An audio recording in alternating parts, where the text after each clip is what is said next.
for next year after these elections. And with this kind of election that we are having, I don't know if ExxonMobil will definitely make that kind of investment. Further, nobody wants to invest in a country where there is no peace, where there is no democracy, where there is instability. So it's very important that we get our acts together, so to be able of attracting both regional but also foreign direct investment. I've certainly heard that before. And the second challenge invests in a country with is instability. employment. Second is unemployment. Unemployment, yes. What's the numbers like? I mean, the rate of unemployment now is over 70%. Like, almost nobody's working. The only people with jobs are teachers, nurses, and those working for the public sector. Like, the private sector is highly indebted because the government asks for services but don't have the money to pay. Why? Because Mozambique was involved in the Eden debts scandal. Right? I mean, when Mozambique discovered gas, the government then went to the Eurobond market, borrowed money, hoping that it will be possible to pay with the revenue from gas. But the gas is not yet coming, and those that money that was borrowed is matured, the interest is matured. Now Mozambique is literally bankrupt, so like we cannot pay. And so now we don't have the money, not even to pay for what we borrowed, but we don't have the money to invest in infrastructure, to create employment, to pay the services that the private sector is giving to the country. All right, I'm afraid, Dr. Manuel de Arajo, your time is up. Let's hope the time for Mozambique is not up as well, because I think it's very important. Appreciate your giving of your time. Dr. Manuel de Arajo, Mayor of the Quelimane City in Mozambique and Renamo's candidate for the Governor of Zambezia. Now, you may have your own thoughts about goings on in Mozambique. Let's hear it. In the meantime, we get the news. It's just gone 4 o'clock with Madupi.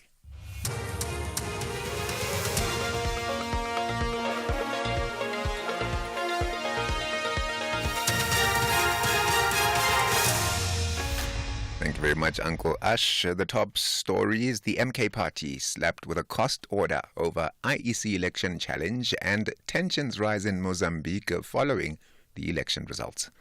A very good afternoon.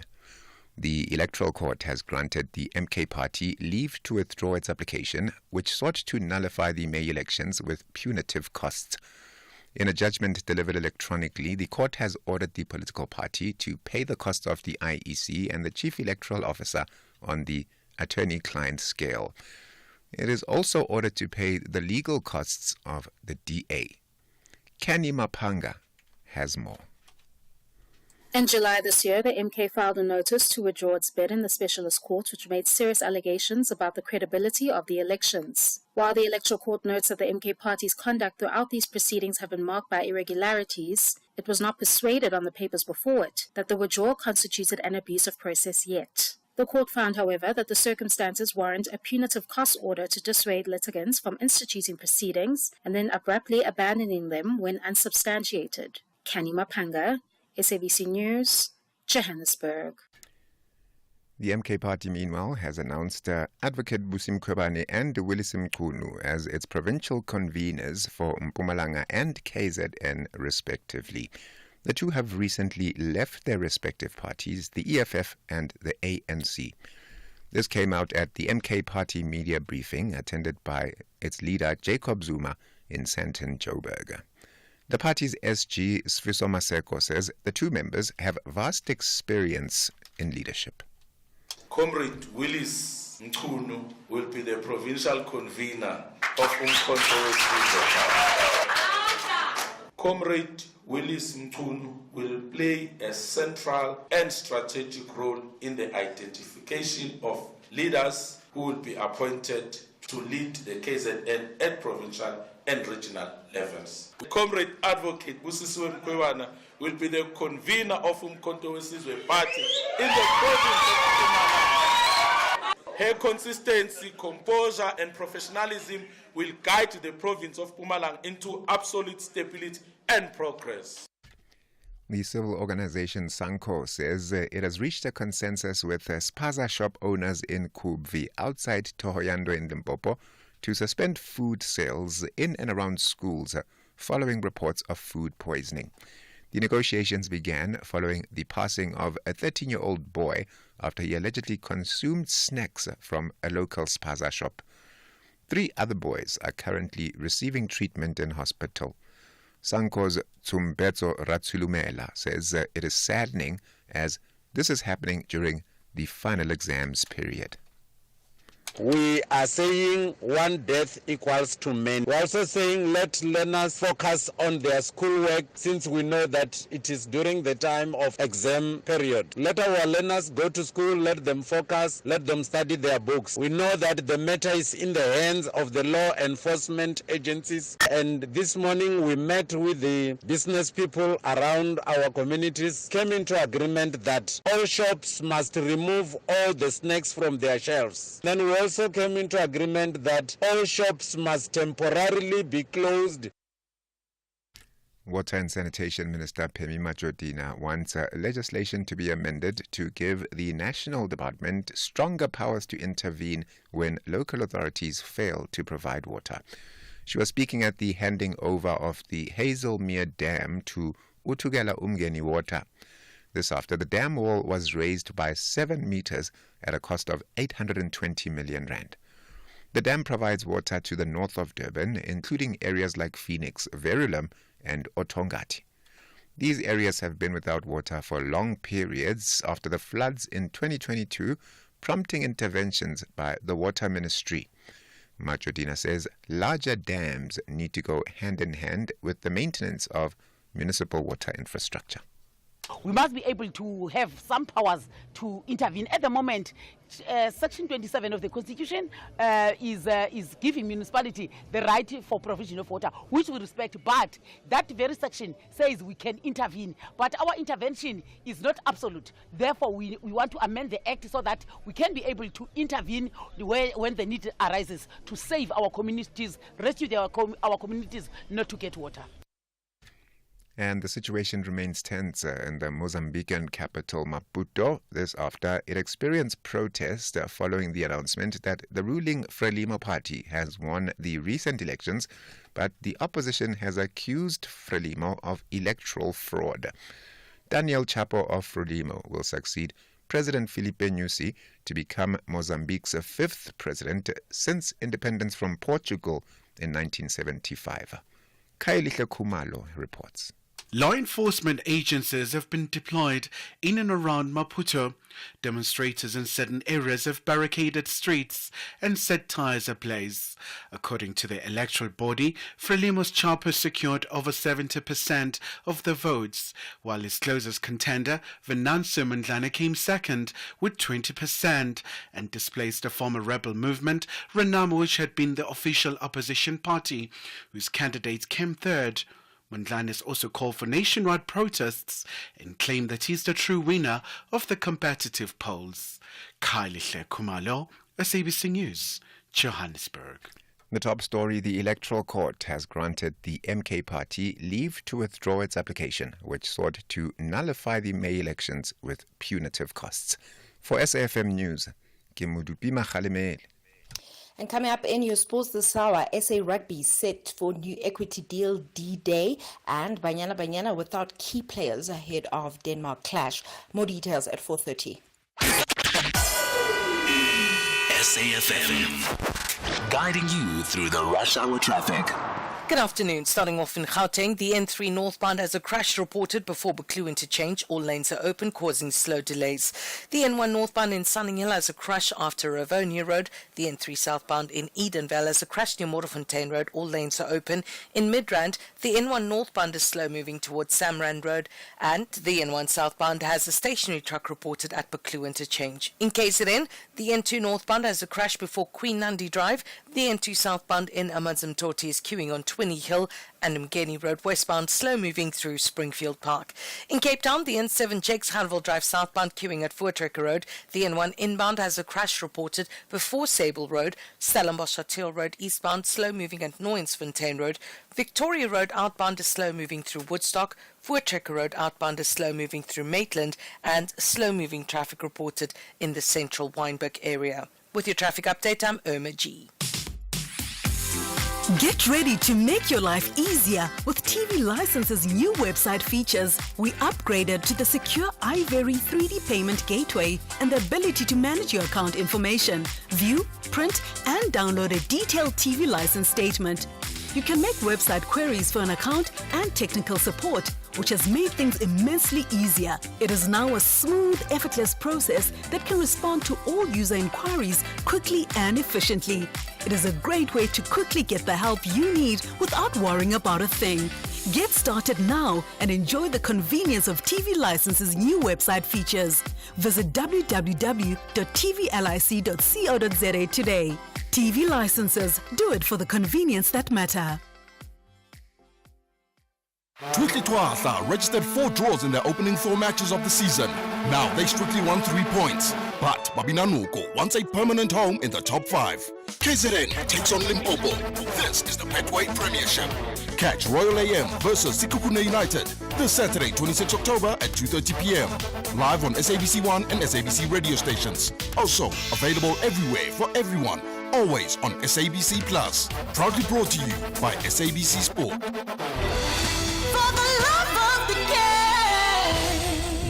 So, did you know that the October Transport Month campaign commenced on the 1st of October? Well, 1st of October already, okay, so it's like end of month now. Now, this year marks an important milestone in the calendar of the National Department and Provincial Departments of Transport. This is because they celebrate 19 years of the annual October Transport Month. That's the OTM campaign.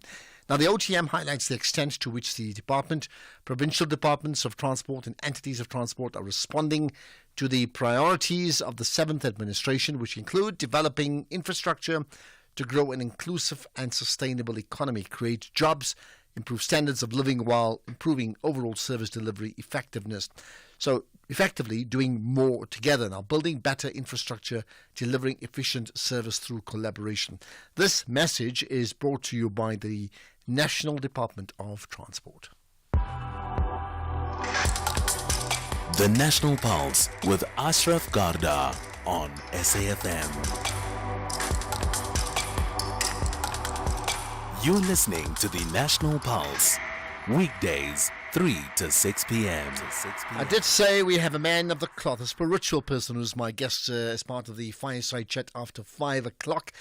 What I can tell you for now is he's followed the same line started by Archbishop Tutu. So looking forward to that conversation. Now, we did say earlier there's so much that moves the National Pulse with the MK Party's acquisitions absolutely top of the list, right? In the meantime, the ANC, well, they've got their own issues. They are holding their 4-day NEC meeting this afternoon in Boksburg, Ekurhuleni, right, east of Johannesburg. Top of the agenda is the party's electoral decline. Now, I understand there's a presser that's going to start shortly, but just looking ahead of that, here's Sibatle Mota, SABC journalist covering the story. Sibatle, I appreciate your time. You are connected to the National Pulse. Hi, good afternoon, Ashraf, and good afternoon to the listeners as well. Thank you. So I understand that the press conference will start imminently. What can you tell us so far in terms of, proceedings that may have started in the morning leading to the afternoon?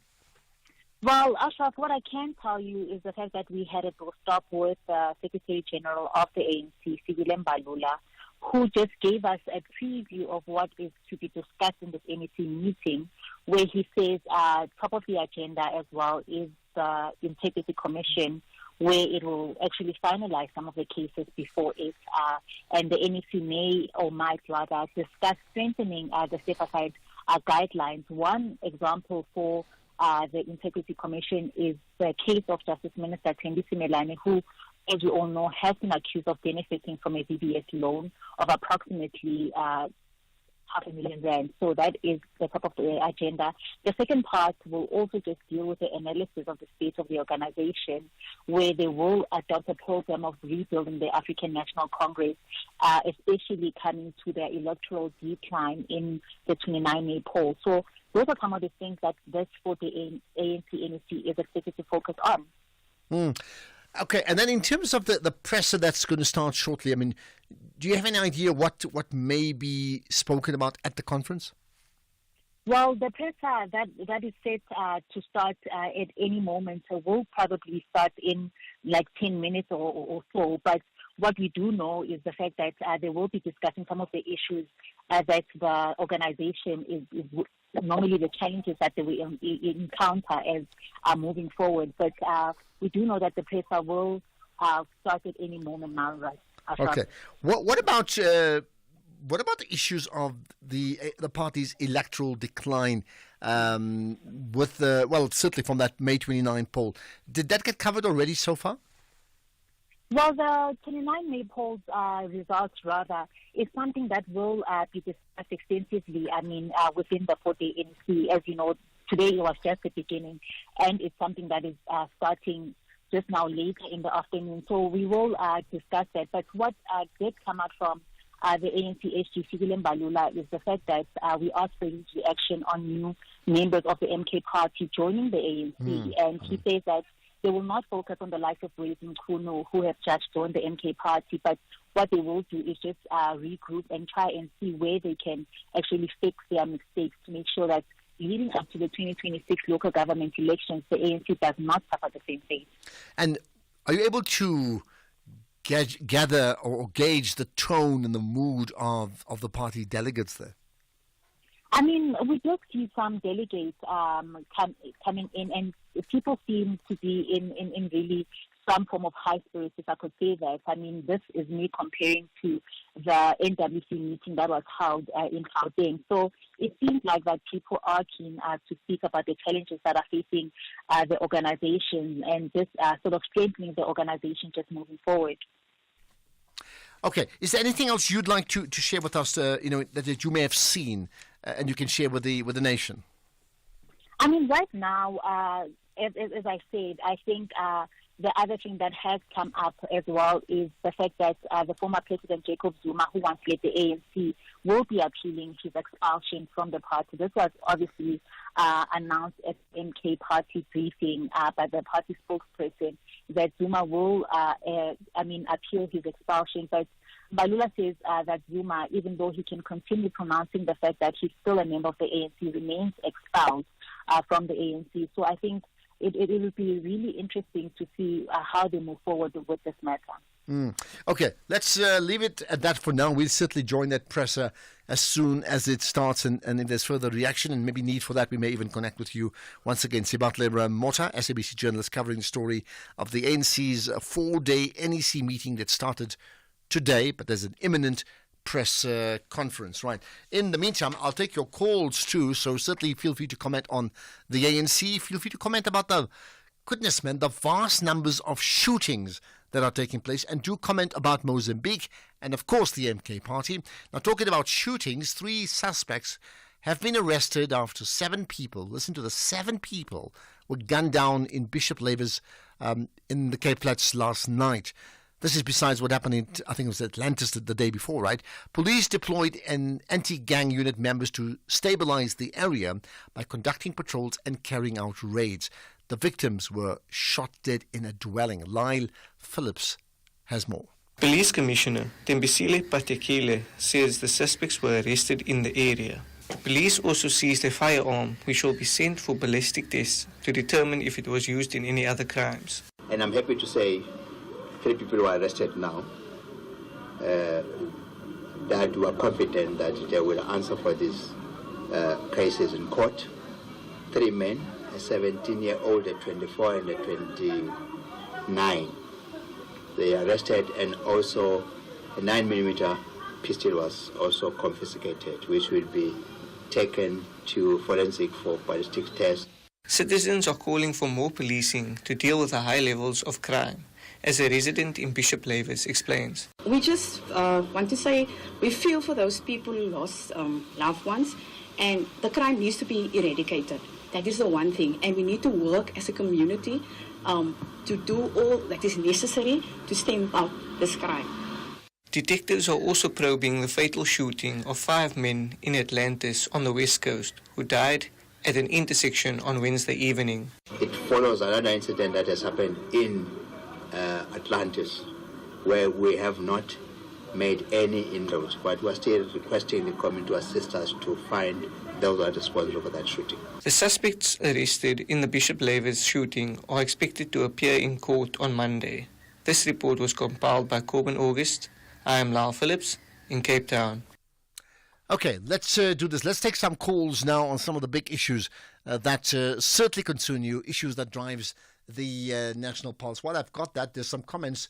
Ashraf, while parents in other parts of the country have called for government intervention, Sanko in the Barcelona informal settlement in Gugulethu, Cape Town, is run by a group of illiterate criminals who goes about demanding money from foreign businesses. These don't care a damn about the well-being of the people. So that's one comment. Okay, maybe we need to get Keys to just keep an eye on that one there. There's another one. Hi, Ashraf, Zimbabwean President. The Zimbabwean president also made a grave error to congratulate Frelimo even before the announcement of official results. Yet he is the current chairman of SADC. So there you are. That's another. And I think there's a couple of more. There's a couple of people saying they enjoyed the conversation regarding the interview that I had. Okay, and I'll read some of those. There's, again, further comments about the Zimbabwean president being the head of the SADC region for now and making those congratulations very, very early. Right, let's get some of your thoughts on some of the big issues, which we'll do right after this. And we went on a water safari, and Mom spotted a hippo, and it said, "Grrr." There is a place where you can see wonder and the wild, with breathtaking scenery and endless landscapes. Enjoy good food and embrace great taste. And the next day we went to the Reed Dance. I saw the maidens handing over reeds to the mighty Zulu king, and the Zulu warriors chanting, "Bayede." Explore all this and more in the magical Zulu Kingdom. This message is brought to you by KZN Tourism and Film Authority. Powerball is bringing the excitement with an estimated 20 million rand jackpot. But that's not all. Powerball Plus is turning up the thrill with a guaranteed 65 million rand jackpot this Friday. Play Powerball and Powerball Plus today for your chance at big millions. Buy your tickets now in store on nationallottery.co.za, the mobile app, cell phone banking, or simply dial *120*7529# for USSD. Panda, Pusha, play. Players must be 18 years old or play responsibly. eTuba is a proud operator of the National Lottery.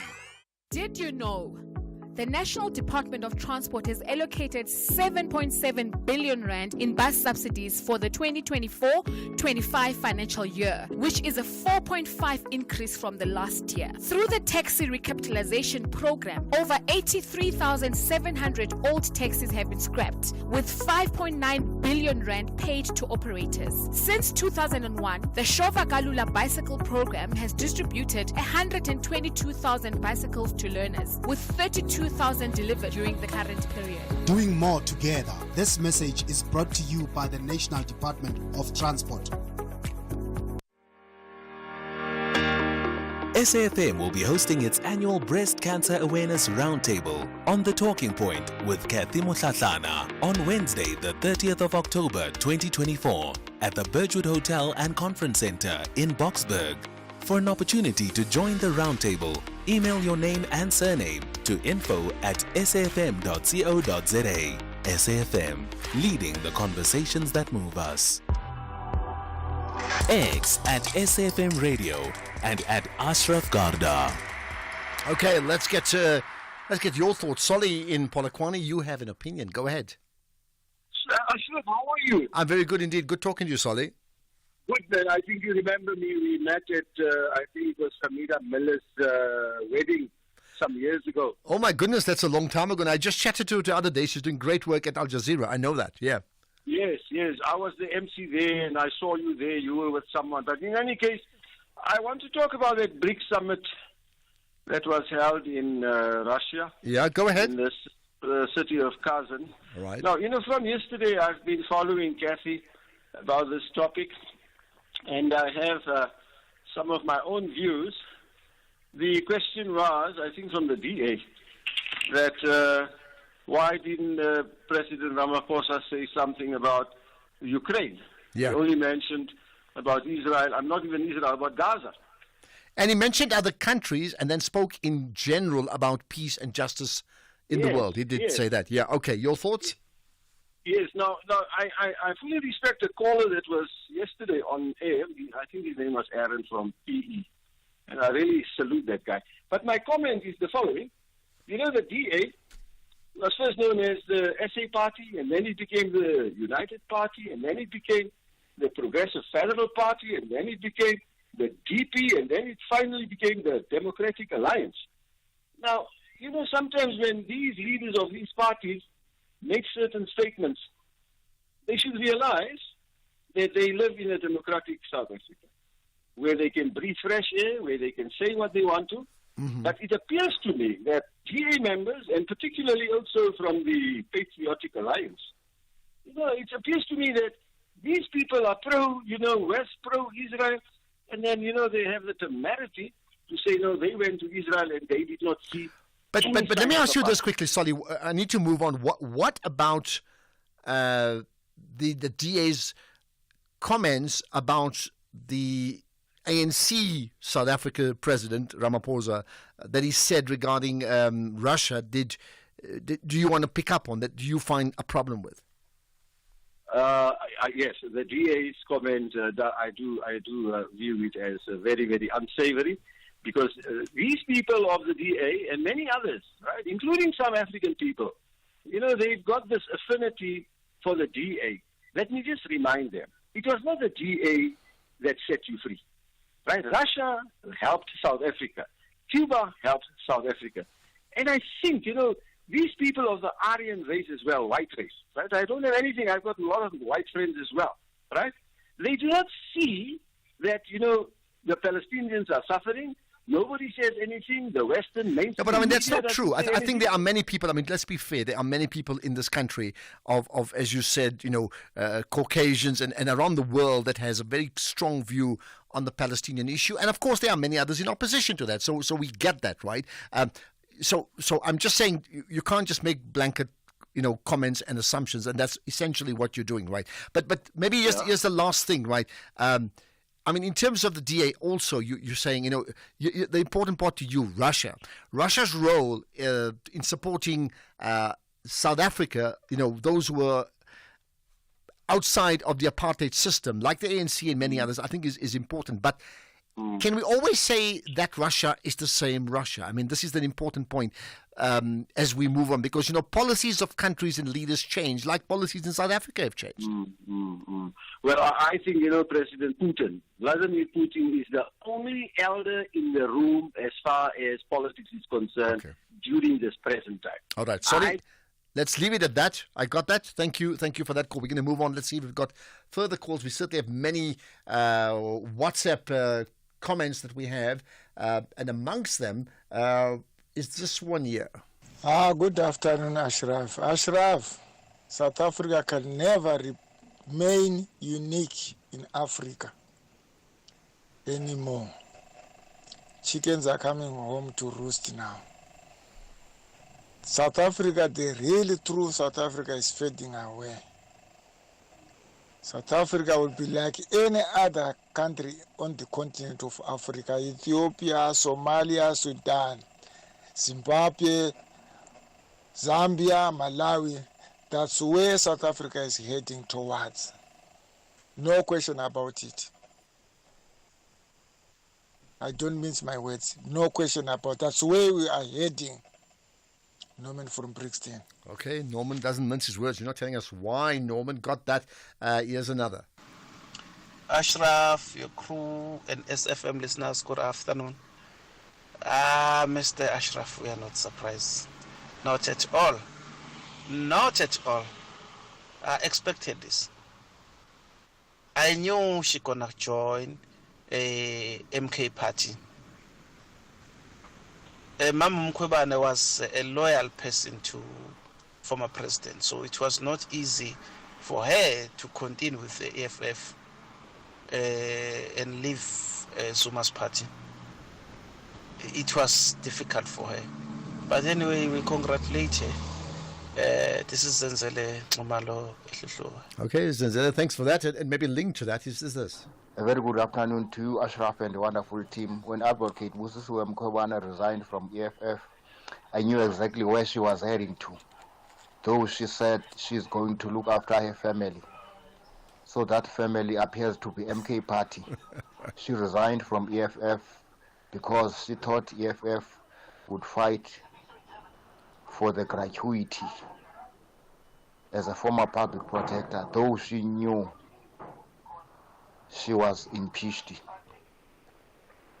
As we now know, she has been appointed as a provincial convener of Mpumalanga. The former protector, Busisiwe Mkhwebane, is lost in a mist. I thank you, Lotta from East London. Okay, lost in the mist. But I like the point of what you said about family. You know, which family did she refer to? Now we know. Okay, that's interesting. In fact, she also said that she may even consider asylum at some stage, you know, like outside of South Africa, which is interesting. And all that within a space of a week. She's now part of another political party. I did tell you earlier on that we'll be chatting to a fascinating guest, a man of the cloth, after 5. And, you know, every Friday we have this fireside chat, right, for an hour.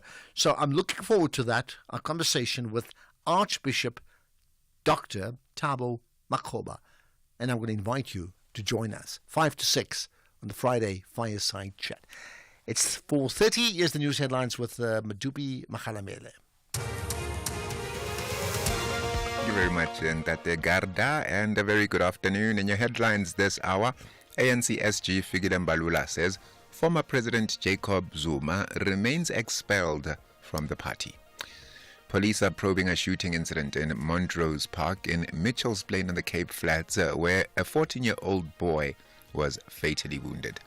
And Limpopo Education has temporarily suspended food sales in and around schools following several incidents of food poisoning. And those are your headlines. Greg will have your full update, 5 o'clock. SAFM, guiding you through the rush hour traffic. Good afternoon. Starting off in Gauteng, the N14 eastbound in Muldersdorf is closed at Beyers-Naudé Drive due to a crash that's causing delays. The M1 southbound in Omonde is queuing towards Xavier Street exit. Santon Drive westbound is slow moving towards Winnie Mandela Drive, and Eskemparhleli Drive northbound in Pretoria has delays towards Moot Street. In KZN, the N2 northbound has a crash before Queen Nandi Drive. The N2 southbound in Amanzimtoti is slow moving on Twinney Hill, and the N3 eastbound queuing at Ashburton. In Cape Town, the N2 outbound queuing towards the R300 highway. The M3 southbound is slow moving towards Rhodes Drive. The M5 northbound is slow moving towards Kuberg interchange, and the N1 outbound slow moving approaching Okavango Road exit. With your traffic update, I'm Irma G. This is SAFM Sports with Tuming Khapele. Right, Tumi, we spoke earlier on about the South African batsman. What's the big story today? Well, we start off with rugby this hour, where the Achilles Sports Group is set to meet with 7 descending provincial unions just days before a new vote date set for early December in a final chance to determine the fate of the equity deal. Originally slated for a vote on the 17th of October, the decision was delayed to the 6th of December due to pushback from these unions, who now seek clarity from ASG on key issues regarding the US-based investment that is valued around 1.3 billion rand proposal for a 20% stake in SA Rugby's commercial arm. Now, according to Sports 24, ASG will meet on the 3rd of December with the President's Council, SA Rugby's primary governing body, and representatives from the equity partners of the franchises opposing the deal. In the meantime, the Springbok Women's Sevens were handed a challenging draw for the Africa Women's Sevens in Ghana, where they will face Tunisia, Zimbabwe, and Burkina Faso in Pool A. The top 3 teams at the tournament will take place in Accra on the 9th and the 10th of November and will qualify for the World Rugby Challengers Series next year. Kenya, who contested the final with South Africa last year in Tunisia, will face Madagascar, Ghana, and Mauritius in Pool B, while Uganda, Zambia, and Senegal and Cote d'Ivoire will play in Pool C. South Africa, who have won all 11 previous Africa Women's Sevens events they play in, have started their preparations in defense of their title at their home base in Stellenbosch already. Then in swimming, Peter Kutzer took gold in the men's 50-meter backstroke final ahead of Isaac Cooper and Thierry Bourlin, while he finished 3rd in the men's 100-meter freestyle final that was won by a representative of Korea's Yae-hoon Yang at the swimming championships. Then in football, Banyana Banyana will be without 4 key players for their friendly against Denmark today. Thembi Kgatlana, Sinoxolo Ngesani, as well as Linda Mahlalo and Hilda Magaya were all unable to secure travel permits to Denmark, but will be available for the England fixture next Tuesday. Here's Banyana coach Desiree Ellis explaining this.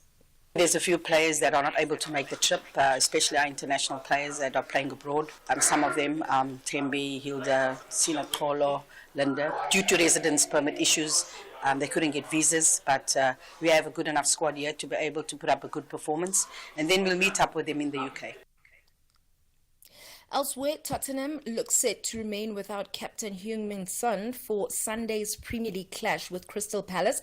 The Spurs skipper made a goal-scoring return to Ange Postecoglou's starting lineup in last weekend's 4-1 home drubbing of London rivals West Ham, having missed 3 matches across all competitions with a hamstring injury that forced him off late in the Europa League opener against Qarabag in September. Now, Son was said to be experiencing some soreness after that Hammers game and was not risked for Thursday night's win over AS Alkmaar, having set out training, with Postecoglou also insisting ahead of the match on Sunday that the South Korean forward would definitely not play anyway due to his recent layoff. In motorsport, Marc Marquez was quickest in practice for the Thailand MotoGP, tearing up the track 11 seconds faster than championship leader Jorge Martin. Now, Marquez lapped in 1 minute 29.165 seconds to lead the top 10, with Martin close behind and Ania also among the pace setters after recovering after an earlier fall at turn 3. With that said, it's a wrap from my side for now. I'll have more in the next hour. Okay, perfect. Thanks for that. To me, I'm looking forward to that. Right. Let's get to the markets now. We'll do that right after this. Andile, the CEO of a multinational corporation, is driving home with his daughter. Dad, why is the tooth fairy so stingy? Stingy? Well, she makes sure everyone gets something. Does everyone at your company get something? Yes, they're covered by Old Mutual Corporate's employee benefits. Even Abdul. Of course, he gets retirement benefits. And Sisampo on that big machine. She gets group risk cover if that big machine hurts her. Wow, that's amazing, Dad. Visit oldmutual.co.za/employee benefits and go from questions to solutions for your employees with Old Mutual Corporate. Old Mutual Life Assurance Company SA Limited is a licensed FSP and life insurer. T's and C's apply. 16 teams of Mzansi Africa's Elite League are back to the battlefield. Namandla Masha. They all believe Ukutukuzoba right, Kube bright, as they navigate the path to the final. This is the second edition of the Carlin Knockout Cup. Fagukesi. Catch the unmatched passion and drama of Ipola Mzansi. The Carlin Knockout Cup, live on SABC1 and SABC radio stations. Also available everywhere for everyone, always on SABC Plus. Proudly brought to you by SABC Sport. For the love of the game. The citizens of Manchester are highly motivated to cruise with a convincing victory against Southampton. It's brilliant from Grealish, and Guardiola's up there as well, and City lead. Meanwhile, the Saints are pumped up to fight for the entire match duration away from home. It's flicked on, and again the Saints have the effort, and this time he does score, and we're back in the game. This is the Premier League. Catch the exciting contest between reigning champions Manchester City FC and Southampton FC on Saturday 26 October at 3:30 p.m. live on SABC3. Also available everywhere for everyone, always on SABC Plus and SABCSport.com. Proudly brought to you by SABC Sport. For the love of the game.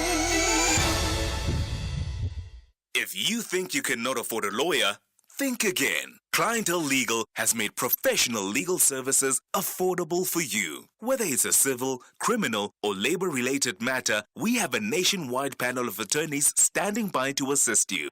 SMS SAFM to 32195. That's SAFM to 32195, and we'll call you back. Clientele General is a licensed non-life insurer and an authorized FSP. Standard rates and terms and conditions apply.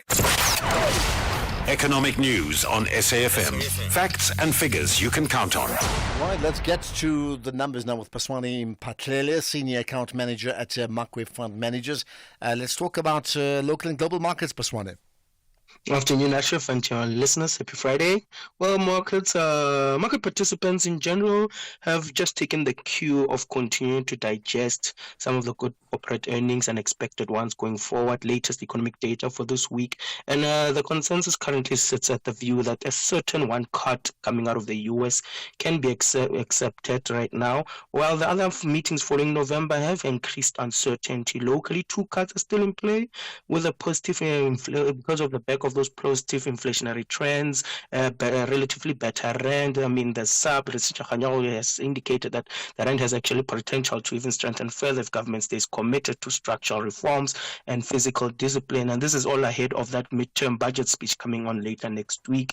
Any signs coming out of that speech that is basically showing signs of disciplined spending with tangible steps around how to decrease deficits levels, risk manage the debt, put effort towards energy and the infrastructure, stabilizing the wage bill will show some positive impact on the market, increase confidence on the South African market going forward into Q1. The likes of dollar, we're sitting steady, Ashraf, looking for recording fourth weekly gains at the back of this week's developments. Gold prices flat at $2,736 an ounce, remaining bullish. Oil attempted a rebound back to those tradable levels, up 1.7% at $75.33 a barrel, going into a weekend that could have geopolitical risk pulling out. Globally, equities seeing some green. We see US equities, Nasdaq is up 1.4%, S&P 0.9, Dow up 0.4, FTSE is flat along with the CAC, DAX up 0.2. Locally, JSE is sitting flat, supported by our industrials up 0.8. Financials, though, were down 0.8, and resources were flat. The rand continues to show early signs of recovery. We're seeing the rand is sitting at 17.64 against the dollar, 19.10 against the euro, and 22.93 against the pound. Okay, perfect. So I was going to say we'll have another update, but that comes up Monday because it's the long weekend. So you enjoy that, Paswane. Thanks for your time as always, right? In fact, we'll have another update on the markets coming up around 5, just after 5:30. And don't forget my guest, the Fireside Chat. We chat to Archbishop Dr. Thabo Makgoba. You can join me from 5 to 6. Hi everyone, my name is Itumele Nkune, SABC Sport football analyst. When I feel down and I listen to gospel, it gives me motivation. I'm a person who loves all genres. If I was a chef, my favorite meal that I would prepare would be pap, cabbage, meaty bones, with a bit of acha on the side. My favorite language is Portuguese. Bom dia, como está? Estou bem. What I like about SABC Sport is they give you the platform and the permission to be yourself and speak any language. Catch the ever-passionate Itumele Nkune's analysis of Bola Leju on match days, live on Latuma. Proudly brought to you by SABC Sport. For the love of the game. You are listening to the National Pulse with Ashraf Garda. Okay, what we'll do, we'll take some of your calls and WhatsApp's comments in just a few minutes' time. But in the meantime, let's go back to the MK story. So the ANC presser, there's been delays, so we can't cross to them now. But certainly the MK presser, we know that certainly happened. And former President Jacob Zuma, well, he spoke about the ANC's death. When all of us realized that the ANC was literally dead, being killed, murdered, strong word.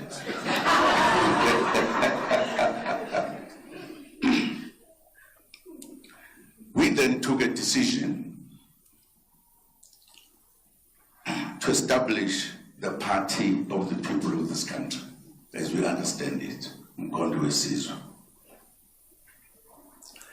Politicians who are able to put things and see what is right, what is wrong, they have been coming to the ANC.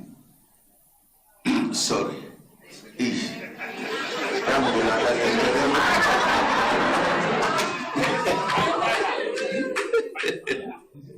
But tells you I grew up there, guys. In any way, I'm a member. Okay. ANC. If you forget, I am. Humor, but there's serious side to that humor, I can tell you now. Now, earlier on today, the ANC Secretary General Fikile Mbalula spoke about Jacob Zuma, incredibly appealing his expulsion. No, he's expelled. He has appealed exactly within the prescription of the Constitution. So we are not entertaining that. That matter is with the NTCA, is dealing with that matter with him. And so that is not an issue. Jacob Zuma is just confusing himself and at the same time, and the general populace. But he does that because there's a mileage he's scoring out of that. Because the MK party, it's a project. It's not an organization. It's a project, and it will remain as such. For the party, they were toiling, mobilizing on the ground. He has chucked them out to show that it is a project. He has chucked them out. He has brought in his friends who never campaigned for MK party and all of that. So he must build this party. We will be concerned with our own business. We understand that it's not an organization, it's a project. And its objectives, we understand them. It's basically to undermine and weaken the leadership of the ANC. And that is what that project is about. And that's what they want to actually achieve. So we are very much focused on the task of building the ANC and so on. So other comments, we've had one on African elections. Ashraf, African elections are never free and fair. That is known. I wasn't expecting any difference from what is happening in Mozambique. It's a norm. And these observers are just useless people who go there, and they're not giving us the true reflection of how things are evolving. And yet, the citizens of those countries have to suffer for such a demise. It's saddening that the more people vote, the more things stays the same, if not worse. And we bear the brunt in South Africa then of the Mozambican and the Zimbabweans coming here to try and earn a living. And yet, there are countries that needs to be fixed, and people are not yearning to come here, but they want to fix their countries. Only on the N17. Lila on the N17, thank you for that. Right now, let's get to the ANC NEC meeting and the ANC national spokesperson, Matlengi Bengu Motsire, who was someone I spoke to yesterday. In fact, he's now introducing the panel. We have. Having said that, I'm going to invite the chairperson of the NEC subcommittee, Comrade Poli, to read out our statement, after which both Comrade Motsoaledi as well as Comrade Senzo will participate when we do a Q&A. Over to you, Comrade Poli.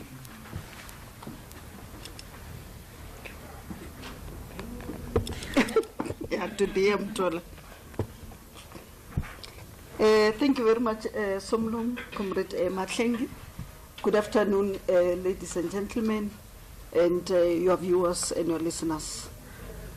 The media briefing sits just a few days since the president of the ANC reflected on the 100 days in office of government.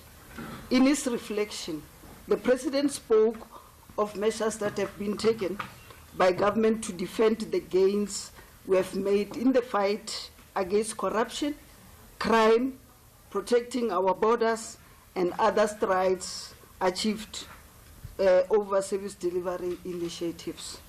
What the president reflected is a demonstration of our commitment to implementing the ANC election manifesto. It remains crucial to provide a transparent report on our efforts in these early days of the 7th administration. Our mandate is clear: to uphold the principles of democracy, advance the freedoms of our constitutional guarantees and realities, and build a South Africa where justice, safety, and equal opportunities are realities for all. Building upon the work of the 6th administration, we continue with a firm resolve to measure our success not only by promises but by actions, accountability and resilience in the face of most pressing challenges, like we had this morning when we attended a court of a 6-year-old in Protea. Those are very, very challenging times. We take this opportunity to outline our recent progress, which directly defend democracy and advance freedom. Corruption is a significant impediment to democracy and undermines our people's freedom. Our stance against it remains resolute. The ANC-led government has taken a firm line in advancing transparency and rooting out corruption, recognizing that freedom cannot flourish in a society where public resources are abused. The Special Investigating Unit, the SIU, continues to play a pivotal role, with recent actions reinforcing this administration's commitment to holding individuals accountable, no matter who you are or the position that you hold, and ensuring public funds are returned to the people. President Ramaphosa's recent proclamations empower the SIU to address corruption proactively across all government levels. Our administration is reinforcing policies for transparent procurement, implementing real-time digital tracking, and ensuring public access to government contract. These actions send a powerful message. There will be no compromise on integrity within this government. Corruption weakens democracy and deprives our people of essential resources. Every step we take to combat it is a step towards strengthening the freedoms enshrined in our Constitution. In terms of our security and crime, the security of our communities is non-negotiable. And I want to repeat this again. The security of our communities is non-negotiable. Crime, especially violent crime, has a devastating impact on individual freedom, and addressing it remains one of our highest priorities. As I said today, we were in Protea to do that. Over 10,000 newly trained police officers have been deployed to high crime areas, reinforcing police visibility and enhancing public safety. For sure, you have seen some of us at the pass out in Philippi and also in Bishop. This deployment is not merely about numbers, but about ensuring that every South African in every community feels safe and protected. Our administration have committed to increasing the resources available to the South African police services, not because I am there. Introducing body cameras, surveillance equipment, and technology that ensures accountability.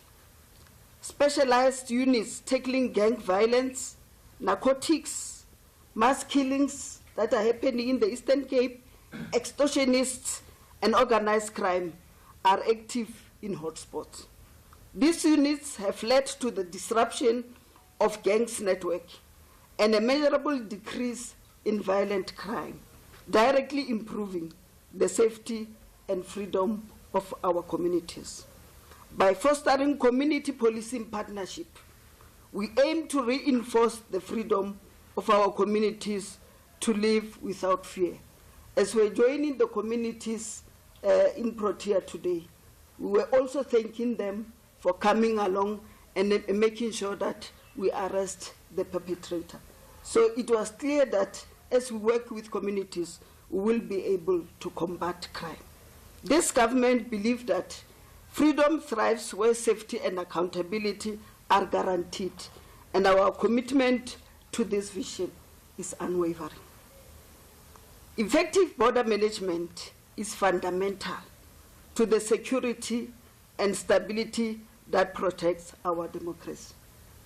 The Border Management Authority is a key development in securing our borders against threats such as human trafficking, smuggling, and undocumented immigration. The BMA have already enhanced border patrols and surveillance along critical entry points, ensuring that freedom within our borders is not compromised. A particular area of focus has been addressing human trafficking and illegal smuggling, threats that deeply undermine individual freedom. Additionally, the Border Management Authority has been working to regulate foreign-owned spaza shops, implementing fair and lawful measures to ensure that South Africans have equal economic opportunities. Through ongoing work on the white paper on migration, we are establishing a system that respects both the rights of lawful migrants and the stability of our communities. These measures underscore our respect for lawful, regulated immigration that promotes freedom for all within South Africa. By enhancing border security and immigration controls, we are protecting the sovereignty while ensuring that every South African can pursue opportunities in a secure and stable environment. And in terms of defending democracy, we also require not only the protection of our borders and the enforcement of laws, but also the active preservation of freedoms within our society. The ANC-led government is committed to the independence of our judiciary, which is critical to upholding the rule of law. A free and fair judicial system guarantees that freedom is protected, that freedom is preserved, and that justice is served without bias. As part of ensuring water security, key initiatives to ensure the vigorous implementation of the National Water Master Plan, reviewing our water rights, and issuing of our water license to benefit all communities and balance the needs of all sectors, including implementing the emergency plans during water crises such as drought as part of rolling out our disaster management plans. The ANC is happy with the progress being made in projects that are geared towards ensuring water security. The following key projects, such as the Lesotho Highlands Water Project Phase 2, Mzimvubu Water Project to construct the new Ntabelanga Dam, new dam and transfer tunnel on the Mkomazi River, Zaneni Dam in Limpopo, among others, are a clear demonstration of the commitment of government. The 7th administration is actively addressing the threat of misinformation, which undermines democracy and erodes public trust. By working with media, civil society, and digital platforms, we aim to create a reliable information environment that upholds public freedom. So we're going to leave it there. That, of course, is the ANC's NEC meeting, and the person currently speaking is Polly Boshielo. We can't rejoin it, I'm afraid, mainly because we have, coming up after 5, the weekly fireside chat, and we're going to speak to Dr. Thabo Makgoba, the Archbishop of Cape Town, as part of that, and the Anglican Church of Southern Africa. Looking forward to that conversation, and do join us as well, right? Let me also remind you, anytime you feel you want to add any further comments, not just in terms of WhatsApp, you can comment on SAFM Radio, on Twitter, on Facebook, and you certainly can tag me just for some of your thoughts on the show, what you'd like to hear more of, what you've really enjoyed. Feel free to do that. Andile, the CEO of a multinational corporation, is driving home with his daughter. Dad, why is the tooth fairy so stingy? Stingy? Well, she makes sure everyone gets something. Does everyone at your company get something? Yes, they're covered by Old Mutual Corporate's employee benefits. Even Abdul. Of course, he gets retirement benefits. And Sisampa on that big machine. She gets group risk cover if that big machine hurts her. Wow, that's amazing, Dad. Visit oldmutual.co.za/employee benefits and go from questions to solutions for your employees with Old Mutual Corporate. Old Mutual Life Assurance Company SA Limited is a licensed FSP and life insurer. T's and C's apply. The Southern African Queens of the Beautiful Game will produce real drama, passion, and excitement on Monday, 28 October. Madagascar tackles Botswana live on SABC Sport on DTT Channel 4, while Mauritius confront Malawi on SABC Plus. Both matches kick off at 12 midday. Then at 3 p.m., 7-time champion South Africa clashes with Seychelles on SABC Sport on DTT Channel 4. And Eswatini faces Namibia also at 3 p.m. Everywhere, for everyone, always on SABC Plus. This is the Hollywood Best Cassava Women's Championship, proudly brought to you by SABC Sport. For the love of the game. Okay, I've got my eye on the jacarandas in many parts of the city of Johannesburg. You may have the same in Pretoria. I wonder what's blooming in your part of South Africa. It's 5 o'clock. Let's get the news with Greg.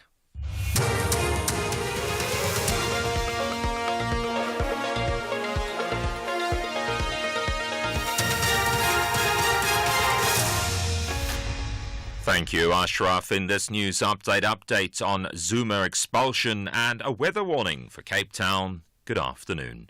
The ANC Secretary-General Fikile Mbalula says former President Jacob Zuma remains expelled from the party. He made the comments in Boksburg, east of Johannesburg, where the party is holding its 4-day NEC meeting. On Friday, the MK party announced that Zuma would appeal his expulsion from the ANC. Mbalula says the appeal is now with the National Disciplinary Committee of Appeal. No, he's expelled. He has appealed exactly within the prescription of the Constitution. So we are not entertaining that. That matter is with the NDCA, is dealing with that matter with him. And so that is not an issue. Jacob Zuma is just confusing himself and at the same time and the general populace. But he does that because there's a mileage he's scoring out of that. Because the MK party, it's a project. It's not an organization. The Electoral Court has granted the MK party leave to withdraw its application, which sought to nullify the May elections with punitive costs. In a judgment, the court ordered the party to pay the costs of the IEC and Chief Electoral Officer on the attorney-client scale, including the costs of 2 counsel. The MK party is also ordered to pay the costs of the DA on the party and party scale, including the costs of counsel. Kenny Mapanga reports. In July this year, the MK filed a notice to withdraw its bid in the Specialist Court, which made serious allegations about the credibility of the elections. While the Electoral Court notes that the MK party's conduct throughout these proceedings have been marked by irregularities, it was not persuaded on the papers before it that the withdrawal constituted an abusive process yet. The court found, however, that the circumstances warrant a punitive cost order to dissuade litigants from instituting proceedings and then abruptly abandoning them when unsubstantiated. Kenny Mapanga, SABC News, Johannesburg. The following story may upset sensitive listeners, including children. Police are probing a shooting incident in Mitchell's Plain on the Cape Flats, where a 14-year-old boy was shot and killed. Police say they responded to a complaint about a shooting where they found the victim with gunshot wounds to the head. They say the suspects allegedly entered a premises and shot the victim before fleeing the scene. The victim was declared dead on the scene by medical personnel. The Department of Education in Limpopo has temporarily suspended food sales in and around schools following incidents of food poisoning. The provision of meals provided by the National School Nutrition Program will continue, though. One learner died outside Thohoyandou yesterday, while scores fell ill due to suspected food poisoning in Malumulele 2 weeks ago. The department released a statement saying the temporary suspension is a precautionary measure. But Sebo Maboa reports. The department has instructed school authorities to communicate this directive to learners, parents and food vendors immediately. The department says the measure is aimed at safeguarding and prioritizing learners' health. It has also called for the cooperation of stakeholders to curb further incidents. The department collected food samples from Makahlule Primary School in Malamulele after over 35 learners fell ill. Vatseba Maboa, SABC News in Polokwane. Meanwhile, Sumbutsu Rashimalela from National Civic Organisation Sanko in Limpopo says they welcome the Education Department's temporary suspension on food sales in and around schools following the reports of food poisoning. We also came into agreement that all shops must temporarily be closed. In the meantime, we are also encouraged by the statement that was issued by the Department of Education that all sales of food in and around schools should be suspended in the meantime. The Weather Service has issued a warning for disruptive rainfall over Cape Town and surrounding areas from Sunday until Monday. The City of Cape Town's Disaster Risk Management spokesperson, Charlotte Powell.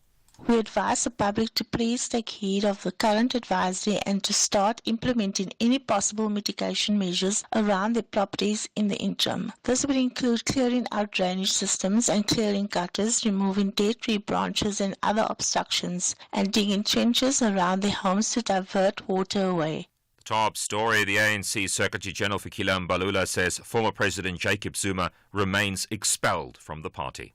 That's SAFM News. I'm Greg Gous. And coming up in your sports this hour, Banyana set for Denmark clash. Real Madrid bidding to equal Barcelona's all-time La Liga unbeaten record, and Bavuma ruled out of second test against Bangladesh. More details at 5:30. SAFM, guiding you through the rush hour traffic. Good afternoon. Starting off in Gauteng, the M1 southbound in Bromfontein is queuing towards Smith Street. The R24 eastbound in Kempton Park has a crash before Barbara Road exit, and the N1 northbound in Midrand is slow moving towards Samrand Road. In KZN, the N2 northbound has a crash before Queen Nandi Drive, the M4 southbound has a crash before Quality Street exit, and the N2 southbound has a crash after Spaghetti Junction. In Cape Town, Batencrag Street outbound is slow moving towards the elevated freeway. The N2 outbound is queuing towards Hospital Bend, and the N1 outbound has a crash reported at Plattekloof Road. With your traffic update, I'm Irma G. Powerball is bringing the excitement with an estimated 20 million rand jackpot. But that's not all. Powerball Plus is turning up the thrill with a guaranteed 65 million rand jackpot this Friday. Play Powerball and Powerball Plus today for your chance at big millions. Buy your tickets now in store on nationallottery.co.za, the mobile app, cell phone banking, or simply dial *120*7529# for USSD. Panda, Pusha, play. Players must be 18 years old or play responsibly. E2 is a proud operator of the National Lottery. The National Pulse with Ashraf Garda on SAFM. You're listening to the National Pulse. Weekdays, 3 to 6 p.m. Well, it certainly has been a busy afternoon as we reflect on the issues really that gets your fingers on the pulse, that absolutely moves the national pulse. And in many ways, we would have stayed with the ANC-NEC meeting, but we're not going to do that because, as you know, on a Friday, we have the fireside chat. Well, let me explain what happens. We have a guest for the full hour from 5, just after 5 up to 6 o'clock. And we chat with that person. We speak to them about their lives and what they do and what their hopes are and their aspirations for themselves and our country and whatever else it is. Okay, so today my guest, which I want to check if we are connecting with the guest. In fact, we'll connect with the guest in a moment or so, is the Archbishop Thabo Makgoba. Looking forward to that, the Archbishop of the Anglican Church of Southern Africa, and that should be quite fascinating, right? Okay, maybe what we can do is let's see if we can play some of the WhatsApps in the meantime before we just connect with the guest, right? Good afternoon, Ashraf and SAFM listeners. For me, former public protector Busiswe Mkhwebane to join the MK party, it was obvious. And Mr. Willis Mkhono, both of them, I wonder what position they're gonna give them at the MK party. Thank you, Ashraf. It's Lucy. Well, it's clear that some people find all this very, very humorous. Okay, we're just having some technical problems that we'll try and sort out in just a moment or so. And I want to play some other sound, but I think maybe I should not do that until we actually get all this sorted out. All this because Archbishop Thabo Makgoba, we should be chatting to him. It's going to be online, so he's in Cape Town, I understand. And we'll do it via Zoom and looking forward to that conversation. Right. I did mention earlier on, and maybe not today's the time we can't take calls on it, but certainly feel free, by the way, to either, when you get a chance to WhatsApp, or you can even tag me, by the way, on Twitter or on Instagram, as well as on Facebook. Besides tagging SFM Radio, just tag me, Ashraf Garda, with some of the thoughts in terms of what you like listening to on the show. Certainly love that feedback. I mean, I certainly get that. I think we're going to go back to the WhatsApps for the moment, right? And I think the problem we had's cleared up. Good afternoon, Ashraf. This is Makwarela Shinyazo from Thoyando. Ashraf, some of us are not surprised by Mkhwebani's move, because we knew since the day she announced her resignation from the EFF that she was going to join the MK. That's not a surprise. But now I really want to focus on the issue of Jacob Zuma, who is attacking the current president, when he said that when the current president came, the country started going in the wrong direction. Zuma must stop misleading the nation, must stop misleading the people, Zuma must stop misleading the people, because it is Zuma who when he came as the president, when he got elected as the president, the country started going in the wrong direction. Zuma had a 9 wasted years when he was busy enriching his families and his friends with the Guptas. So let me just remind you, we should be connecting to the Archbishop Thabo Makgoba. There's just some problem with connectivity. So while we get to that, let's get back to the ANC-NEC meeting. All of us are talking about in the Eastern Cape. Whereas we may have seen some mass shootings elsewhere at any other time, it would be in a different context altogether. People would be fighting, and then a number of people would be killed, or would have been fighting, but this one, where there is no suspicion, there is no apparent clash, and then suddenly a number of people come and murder 18 people in 2 homes. Even in Lusikisiki, people were seeing this for the first time. In Lusikisiki and in OR.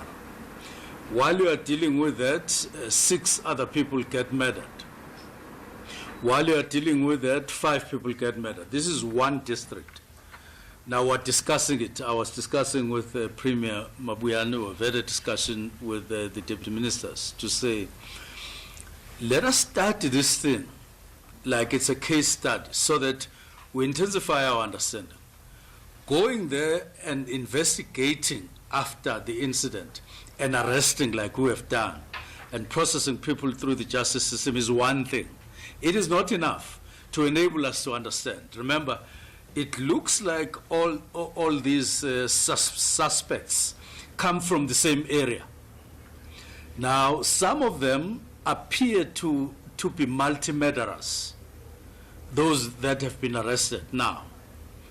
And some of the weapons, police suspect that those weapons that we've seized up to now may have been used in other instances in the past, like last year. Remember, there are cases that emanated from last year. So you have one area, then you have local murderers who may have been committing murders for quite some time, and then they run away or they go underground, and then they resurface after 3 or 4 years. Then you have parolees as a dynamic, that somebody who would have been who is a parolee, comes back and take from where they left off. And then you have possibility of somebody in prison who may have coordinated. So you have got a number of dynamics. And you have people who are kind of related, who became victims, related, closely knit family people who may have been, who are related. You have more and more and more dynamics. So we need to study all this, collate this, but we're agreeing that we do need to have a reflection with the people in the Eastern Cape, possibly taking 2 days to reflect on this that has happened beyond just arresting and processing people, so that in part we help people to understand this, grow beyond it and go through the trauma and overcome it, but also in the whole of the OR in the Eastern Cape and all of us in South Africa, so that we understand this thing better. Yes, we now have Western Cape, Atlantis, and then Bishop Levis. There, it's slightly different because it may take both forms, relations and then gang-related. And where there are gangs, you must know there are drugs. And drugs, fighting drugs, I would say we are in the mood of starting afresh on drugs. Not to say what has happened up to now should be cast aside and left off, but getting to a new era or stepping up our fight against drugs. We see what we should be doing, looking at the gaps that we have had in the past and all of that. That is the mood in which we are preparing for that, and we'll get to that. Then we'll leave that. Then we go to the last one, which is agreements. Any results? Now, results are elsewhere. The first results that I think are a pointer directly to this. In Roodepoort, there were 7 people who got into a mall called Clearwater Mall. And they went to a shop, and then they did what they did. Within a few minutes, as they prepared to go out, or they had just stepped out, now a number of people coordinated. And this thing was caught in a camera in an operational center somewhere. And the person who operates there started phoning different people, SAPS, JMPD, the other specialized units like detectives, but also the air wing and all of those. That's why within a very short time, the first helicopter landed there. And even private security companies, exactly what we were envisaging. What happened? These people were caught in their... Right, so we're going to just leave the ANC conference for now because we finally have some connection with Archbishop Thabo Makgoba, which we'll do right after this. South African Airways is expanding in the DRC. We now offer direct flights from Johannesburg to Lubumbashi, the heart of the DRC's mining hub. Our convenient arrival time allows seamless connections to key regions like Ndola and the Copper Belt, opening up new growth opportunities. Traders can benefit from our generous baggage allowance, while SAA's superior aircraft belly capacity ensures your cargo reaches most parts of Congo on the same day. Book now at flysaa.com or contact your travel agent. South African Airways, connecting Africa to the world, one flight at a time. Did you know the Freight Logistics Roadmap, developed by the Department of Transport in collaboration with Operation Vulindlela and approved by Cabinet in 2023, is a blueprint to tackle the crisis that plagues the logistics sector? It sets out an evidence-based path for reforms to allow economic growth and transformation. It promotes a seamless and cost-effective system, a modernized rail system towards the creation of jobs and effective infrastructure investment in both rail and ports. In cooperation with the National Logistics Crisis Committee, a coherent and integrated response to the logistics crisis is certain. Brought to you by the National Department of Transport. Toulouse have a concrete plan to triumph and maintain their top spot. Meanwhile, 4th position Toulon have set their minds on a win to pressurize the 3 teams above them. This is the Top 14. Witness the incredible action, the Top 14 rugby encounter between log leaders Toulouse and RC Toulon. This Sunday, 27 October at 10 p.m. Live on SABC Sport on DTT Channel 4. Also, available everywhere for everyone, always on SABC Plus and SABCSport.com.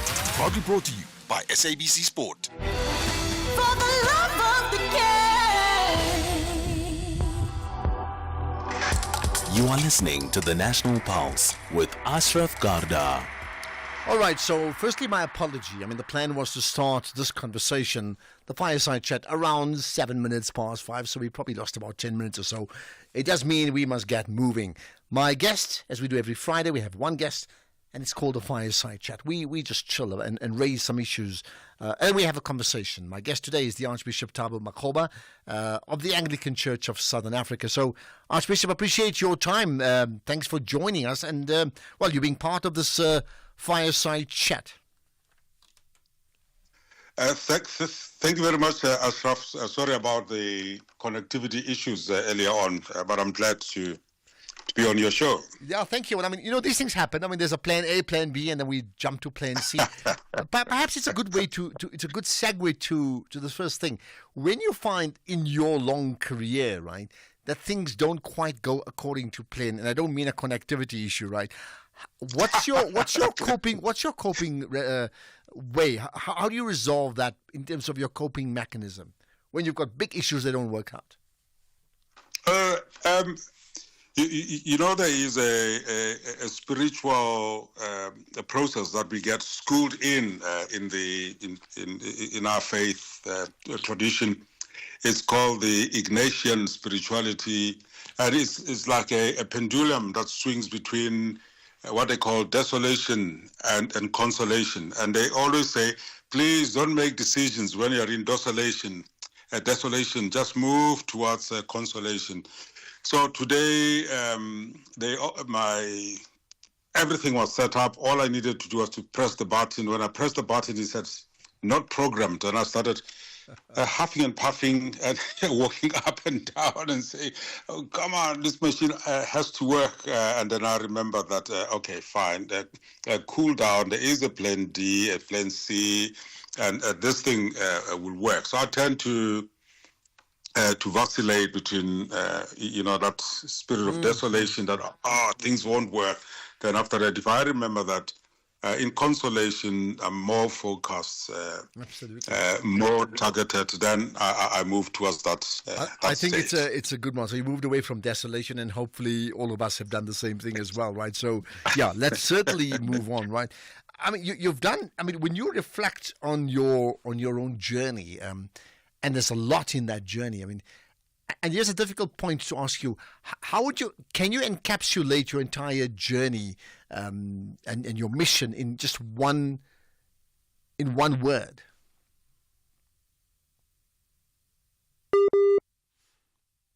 Okay, and that's I'll say justice.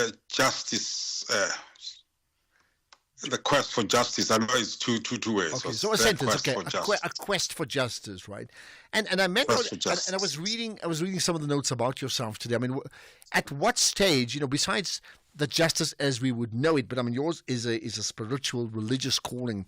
At what stage, and at what age did you receive that call, the calling, and an answer to that call? I received that calling and an answer when, in 1977, when Alexander Township followed the June 16 uprising. I was going to school from Soweto to Alex, and Casper followed me. That is a police vehicle, then followed me. And I slowed down. It accelerated. I walked fast, it accelerated, and I realized that these young boys are going to knock me and kill me. So I ran under a mechanic's car in Alexander Township, where we've got township mechanics, and I got under the car and I said, they are going to kill me. And he came out and he shouted at them. I can't repeat it on radio. And by God's grace, they left. So I always say I found my vocation under the car next to a mechanic. And how did you realize you found your vocation? I mean, what happened to you? When I was there, because some of our friends and my cousins had skipped the country and some were killed, almost like I bargained and said, God, just spare me from these fellows, and I'll work towards your transformation. And but I didn't know that it was to the ordained ministry. And up until I went to the committee that selects priests to go for training as priests. I mean, I said to Desmond Tutu, I think I'm called to teach about peace, to be a peacemaker. And when I went to college, the rest is history. I became a deacon, got ordained as a priest. Then the church sent me to Queenstown as a South African bishop, and Grahamstown, then Cape Town as archbishop. And when you spoke to Desmond Tutu about this calling, you obviously you guys were chummies. I can understand that. I mean, I'm trying to think about us. Like, I just spoke to my friend and said this. How did he respond to what you just said at that time? That time, I mean, I feared him. I mean, I was. You were younger, of course, yeah. I was much younger, and I spoke to him about my struggle. A lot of Anglican youth are skipping the countries. The likes of Michael Wieder in Cape Town were going away, and the rest. And I said, I think that's the way for us to bring about liberation and transformation and equality of all God's people. I think this is the way I should go. And as Desmond Tutu with his signature cackle just packed out laughing and said, but you've just said you want to teach about peace and be a peacemaker, so the two don't gel. And there is a thorough, I mean, I'm putting it lightly, there's a thorough process of evaluating if you've got a vocation or not. And he wrote that beautiful letter that I still have. He said, those that interviewed you, because they check if you've got financial problems, alcoholic problems, if you've got any other things, and if you're not running away from societal matters, if there is a strong sense of calling, be it to the vocation as a priest or not, then he wrote a letter and said, those that interviewed you feel that you have a strong sense of vocation, so we are sending you to Grahamstown, Makanda now, to go and be further evaluated if that calling is definitely there for the next 3 years. And so that's when the journey began. Well, there you are. Fascinating. And I suppose you couldn't argue with wherever you were going, right? Whether it's Grahamstown at that time or maybe something closer to home, right? Let's then... did you argue with that? Could you?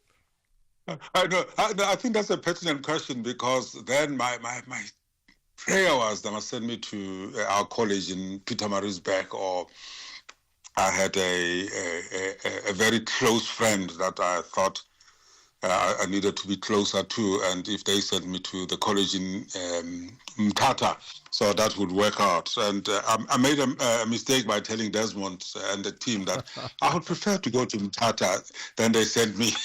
Oh my goodness! They sent me to Grahamstown. I said, "Oops, yeah." Well, there you are.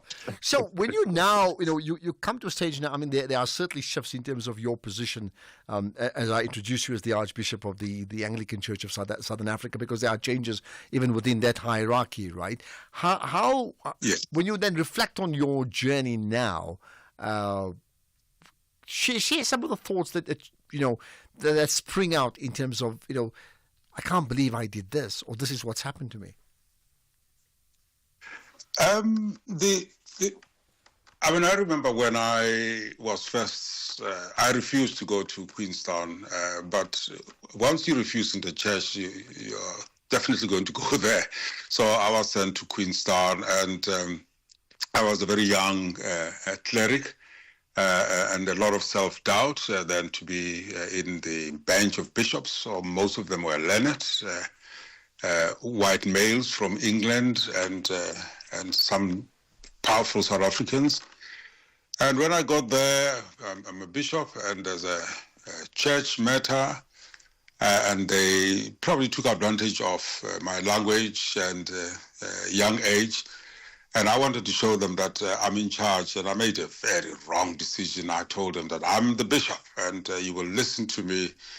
And they went into the streets, they picketed until the local magistrate said, Bishop, you will actually either shut the church or open it. I said, well, I'm the bishop, I'm not going to be told by the magistrate what to do. Then they kept on picketing, and one day I thought I will go and then quell the discomfort.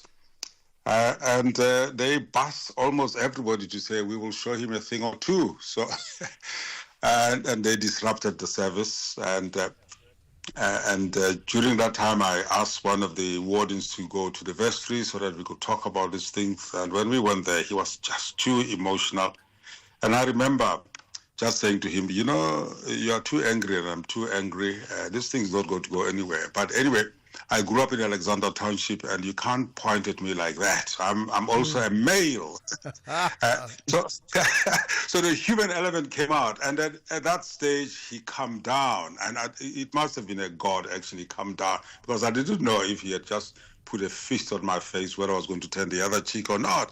But it's one of those. And then in Grahamstown, leading a group against the then Premier Makhenkesi Stofile, who was a priest complaining about the scourge of AIDS and HIV and the poor provision of health during that time. And him coming back and say, but Mfundisi, you have to understand that we're a new democracy. These things take time. But I said, well, new democracy or not, you guys are already putting your fingers on the till. And he was most upset that a priest can be disrespectful to another priest.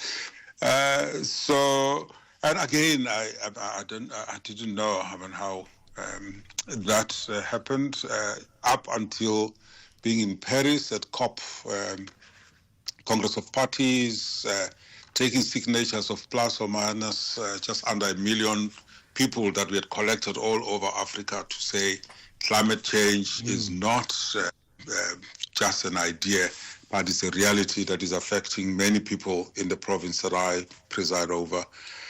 And including leading a interfaith march here in Cape Town, asking that President Zuma must step aside and that we should protect the integrity of the public protector, and that the Mabungani then report has to be taken seriously because there was corruption was endemic in society. So some of those, in terms of my temperament, are some of the things that I wouldn't do, but the Spirit of God just thrust me into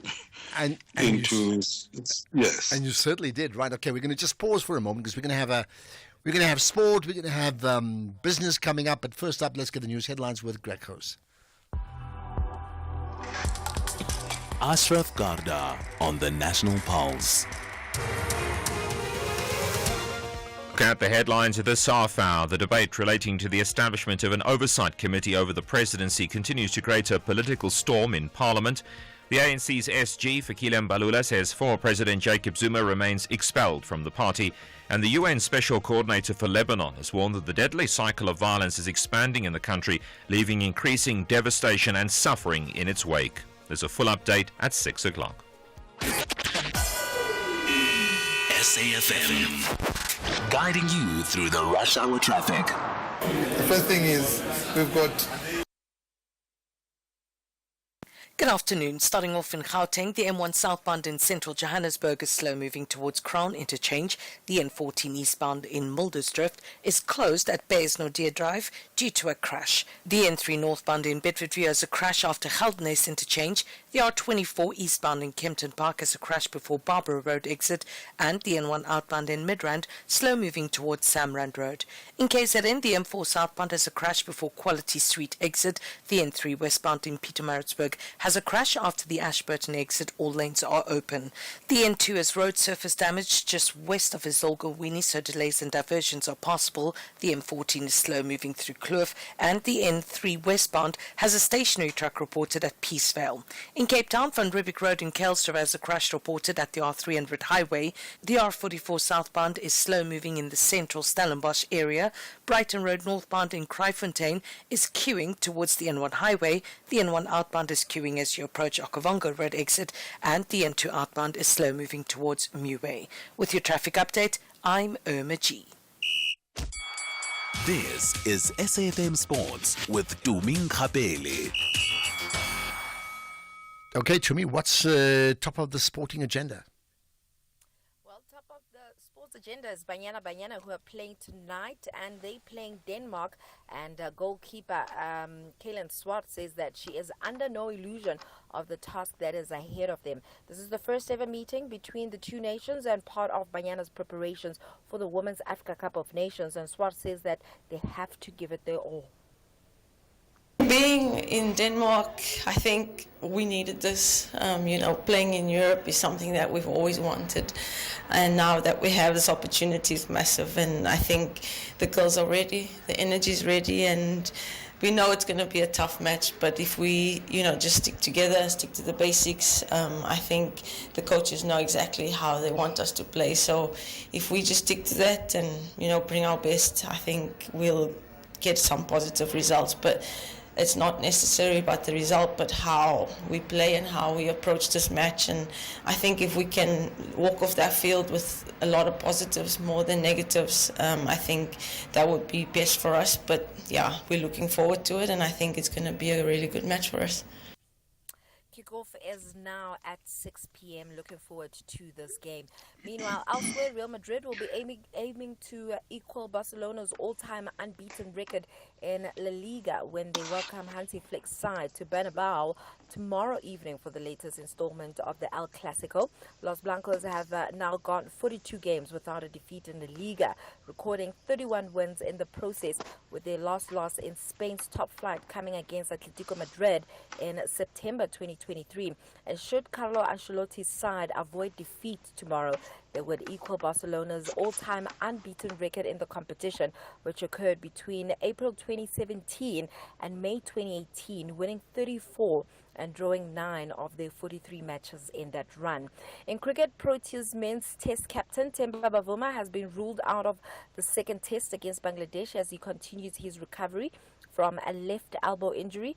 While the right-hander has made significant progress in his rehabilitation, he will not be match ready when the second test gets underway on the 29th of October. Aiden Markram will continue to lead the Proteas in Bavuma's absence. Then David Warner's lifetime ban on any leadership role within Australian cricket has been lifted. The ban was imposed after a 2018 ball tampering scandal, and this comes after the 37-year-old presented his case to have the terms of the original sanction amended before a 3-person panel. Now, they found unanimously that Warner met all criteria to have the ban lifted immediately, noting his respectful tone and that he acknowledged responsibility for his conduct. In rugby, the Achilles Sports Group will meet with 7 descending provincial unions just days before a new vote date set for early December, in a final chance to determine the fate of the equity deal, originally slated for a vote on the 17th of October. The decision was delayed to the 6th of December due to pushback from these unions, who now seek clarity from ASG on key issues regarding the US-based investment group's 1.3 billion rand proposal for a 20% stake in SA Rugby's commercial arm. And according to Sports 24, ASG will meet on the 3rd of December with the President's Council, SA Rugby's primary governing body, and the representatives from the equity partners of the franchises opposing the deal. Then in motorsport, Marc Marquez was quickest in practice for the Thailand MotoGP, tearing up the track 11 seconds faster than the championship leader Jorge Martin.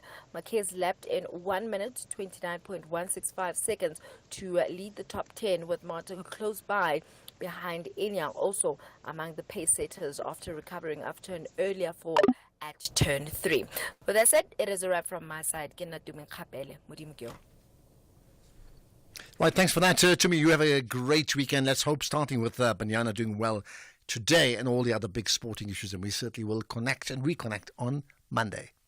And we went on a water safari, and Mom spotted a hippo, and it said, There is a place where you can see wonder and the wild, with breathtaking scenery and endless landscapes. Enjoy good food and embrace great taste. And the next day we went to the Reed Dance. I saw the maidens handing over reeds to the mighty Zulu king, and the Zulu warriors chanting, Baye! Explore all this and more in the magical Zulu Kingdom.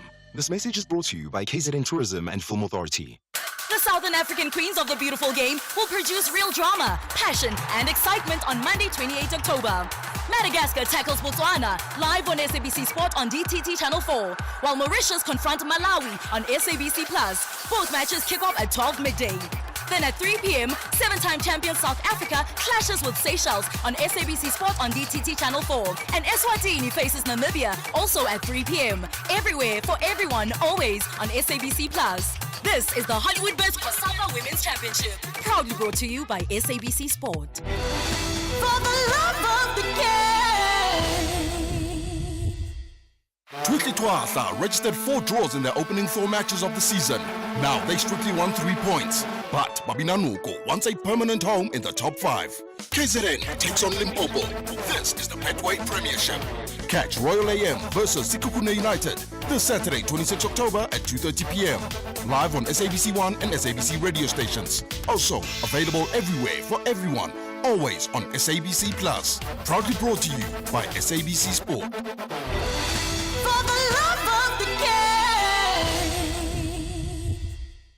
If you think you cannot afford a lawyer, think again. Clientele Legal has made professional legal services affordable for you. Whether it's a civil, criminal, or labor-related matter, we have a nationwide panel of attorneys standing by to assist you. SMS SAFM to 32195. That's SAFM to 32195 and we'll call you back. Clientele General is a licensed non-life insurer and an authorized FSP. Standard rates and terms and conditions apply. Economic news on SAFM. Facts and figures you can count on. All right, the last economic update for the week. Jimmy, what's in your bag? Good afternoon, Ashraf. Good afternoon to the listeners. I'm happy that we're closing out the week in positive territory. It's been a tumultuous week. It's been very, very volatile, and we're happy that at some point in the week we decided to move on the upside, and we're going to close out the week in a good space. Asian markets were largely in the green with the exception of the Nikkei in Tokyo. European markets were a bit of a mixed bag with only the DAX finishing in the green. US markets at the moment are all in the green. The Nasdaq up almost 1.4%. Our own markets, despite financial sector stocks being down 1% on the day, industrials were up 0.9% and resources were up 0.3%. So our all share and our top 40 finished just in the green, but basically flat.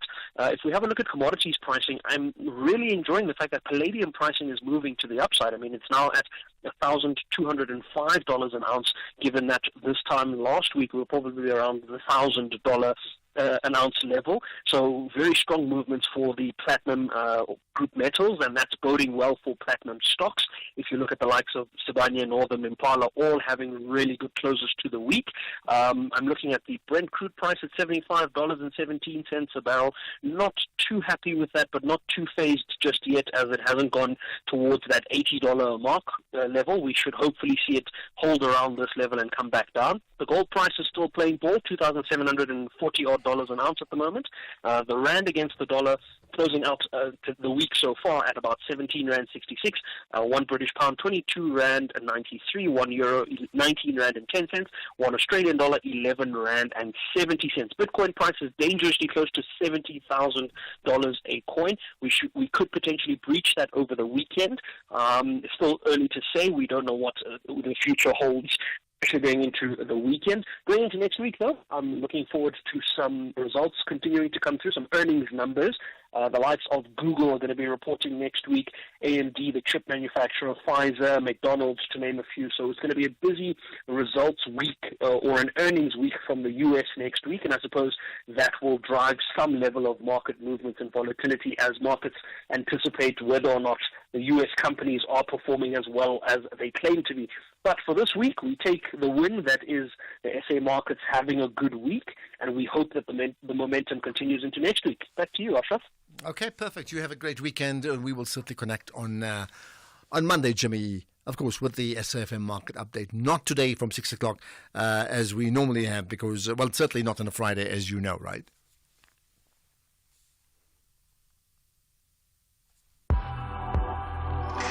Ashraf Garda on SAFM. Okay, and as you know, on Friday, well, in fact, at 6 o'clock, Oliver Dixon hosts his show, but it's today's show is part of a a fascinating university debate crossing. So listening out for that from 6 o'clock. We'll take it live 6 to 7, maybe even longer. Certainly 6 o'clock. I'll find exactly what those times are. Right, my guest is in Cape Town, I understand, part of the fireside chat, and that's Archbishop Thabo Makgoba, now the essentially the outgoing Anglican chair of Southern Africa. So we've had a long break, maybe time for you to reflect, isn't it? And that's the nature of what you do. Do I have that right? Yeah, exactly.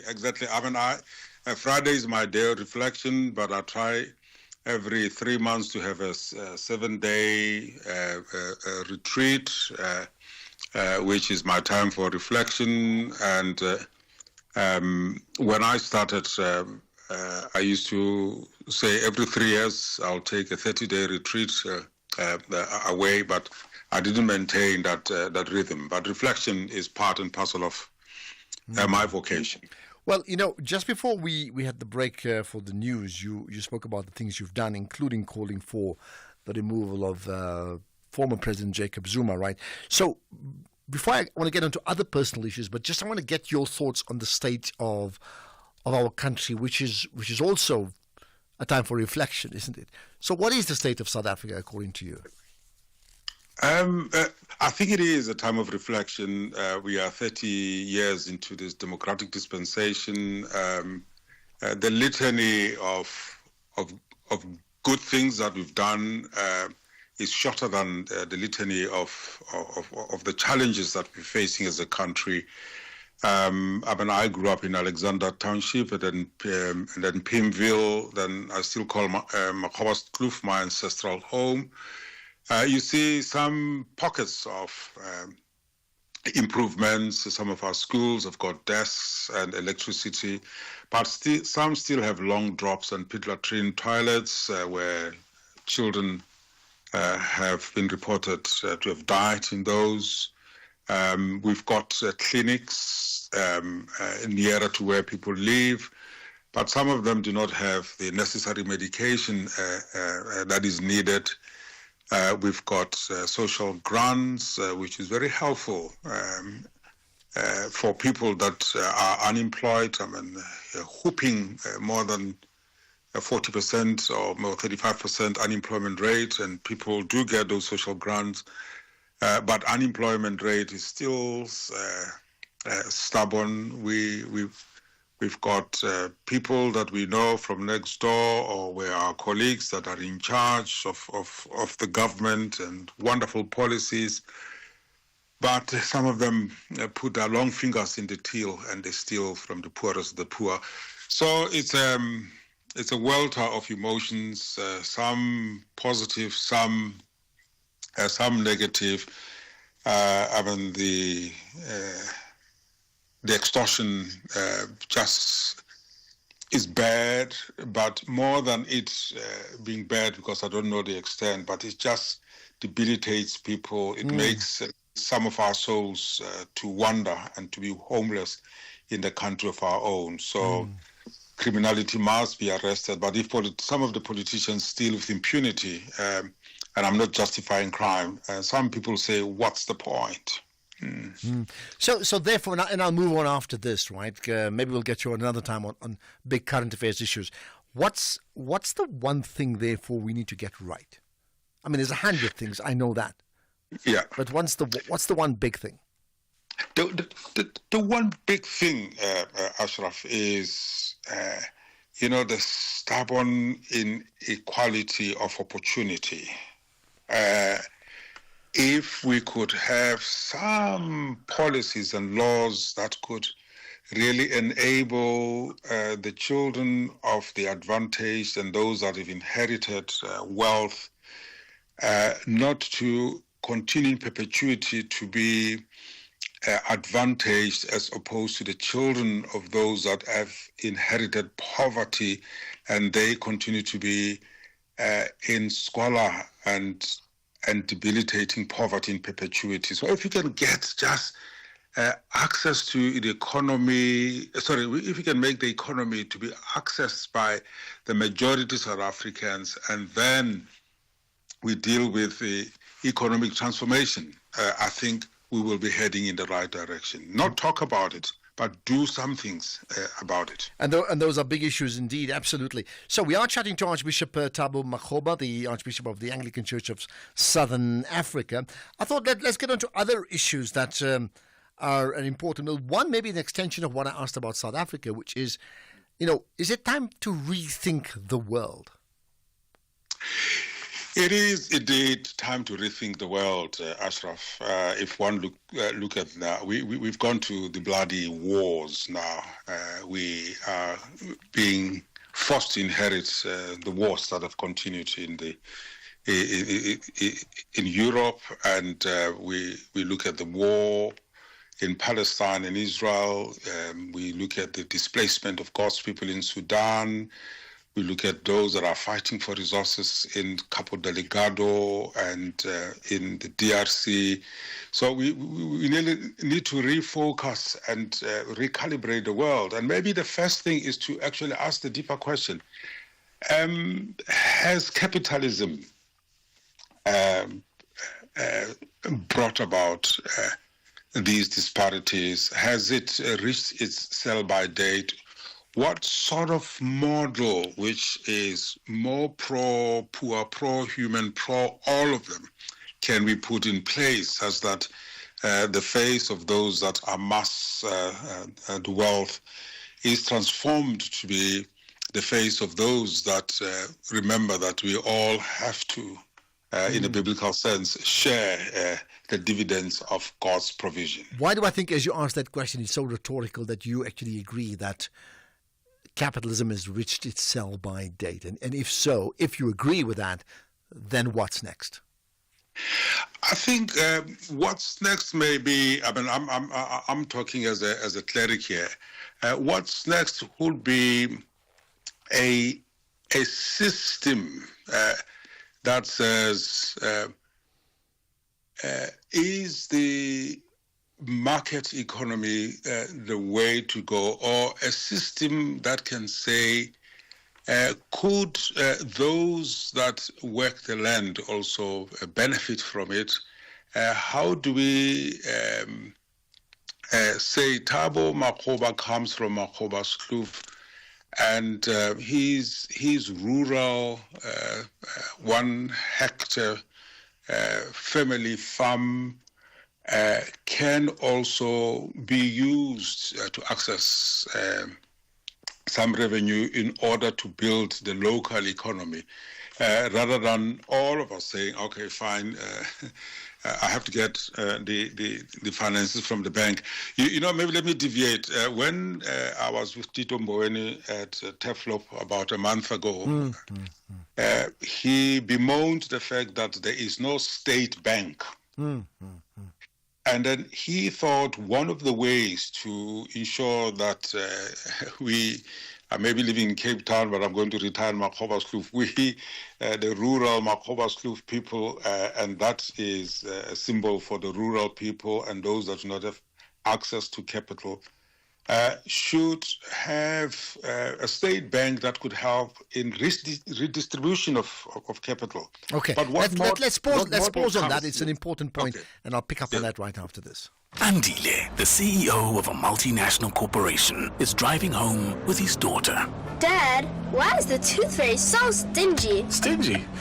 Well, she makes sure everyone gets something. Does everyone at your company get something? Yes, they're covered by Old Mutual Corporate's employee benefits. Even Abdul? Of course, he gets retirement benefits. And Sisampo on that big machine. She gets group risk cover if that big machine hurts her. Wow, that's amazing, Dad. Visit oldmutual.co.za/employee benefits and go from questions to solutions for your employees with Old Mutual Corporate. Old Mutual Life Assurance Company SA Limited is a licensed FSP and life insurer. T's and C's apply.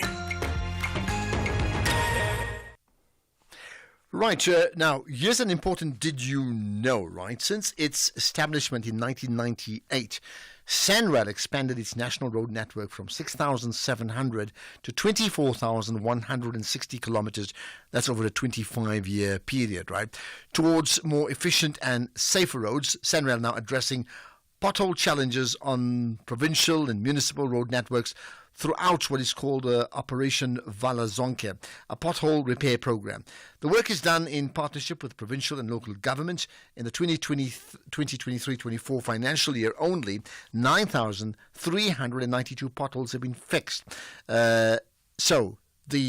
Through the provincial road maintenance grant, the department has transferred an approximately 106.40 billion rands to the 9 provinces over a 10-year period for road quality improvements. Now, this is a case of doing more together, building better infrastructure and delivering efficient service through collaboration. This message is brought to you by the National Department of Transport. Ashraf Garda on SAFM.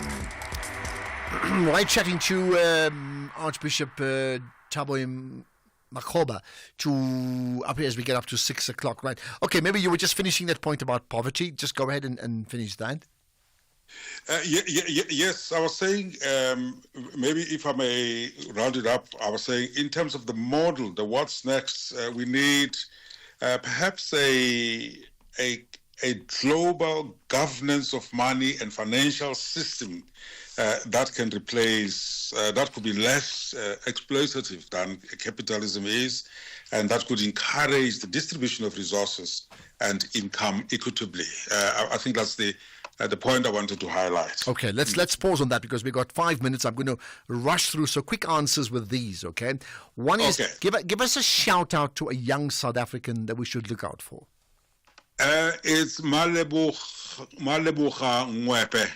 She's an associate professor at UCT. Okay. She is just a brilliant young promising scientist. All right, and there we are. We'll get Keys to make a note of that. So, what about you? I mean, is there one person that you haven't yet shared a seat at the table with and you'd love to? It's Salva Kiir of South Sudan. I think what is happening there worries me a great deal. And if I could have a seat and just understand his head, and we could stop what I say, a genocide unfolding and unnoticed in South Sudan. Okay. Is there a quote that you love repeating because it's so powerful and impactful? The quote that I love repeating is, charity is no substitute for justice. Charity is no substitute for justice, right? Well, noted. Is there a book you'd like to recommend that we must read? I've got several, but one is By the Waters of the Letaba. It's by Cuthright. It talks about Makgoba Sloof, where I hail from. Okay, well, if you've got a couple, give me 2 more. I'll give you 2 more. One is, as a cleric, it's Paul, a biography by Tom Wright, and the other one is the Realm of the Rain Queen. Okay, and here's one to you. If you did not answer the call, the clergy call, what do you think you'd be doing? I'll be a farmer. There we are. Farming what? Avocados and lychees and bananas back in Makgoba Sloof. Okay, interesting indeed.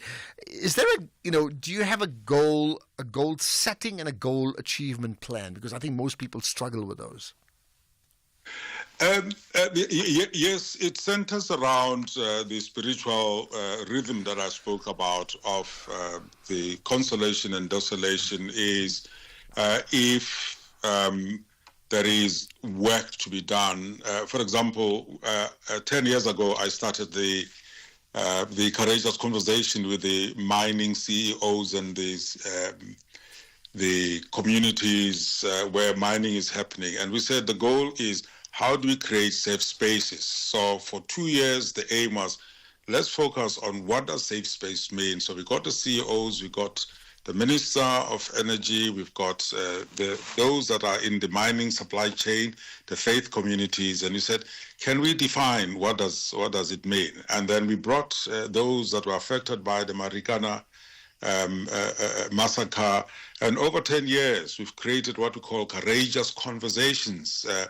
But it's one step at a time, one issue at a time, and don't do what you don't know. Call the professionals to come and help you focus and to come and do the work at hand. Well, there you are. Don't do what you do not know. Well, clearly we know what you do know.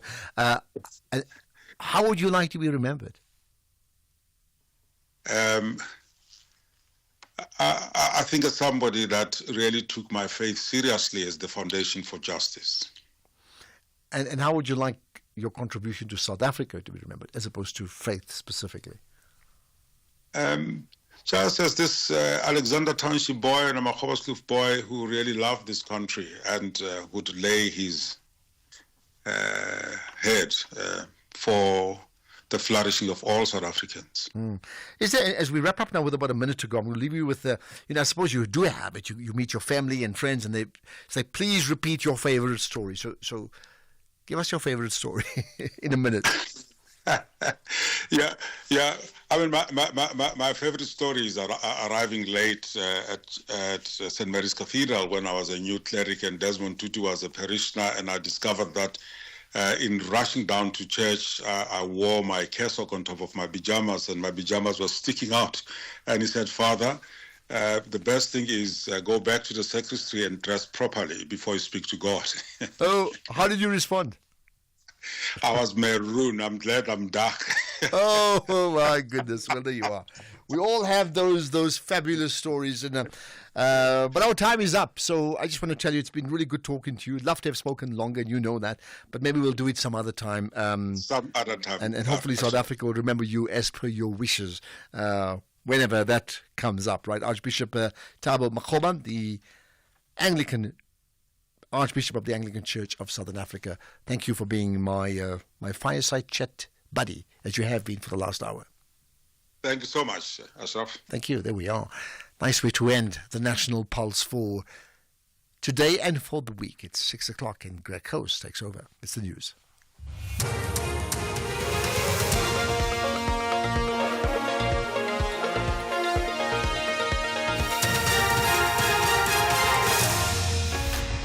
Thank you again, Ashraf. In this news update, debate in Parliament.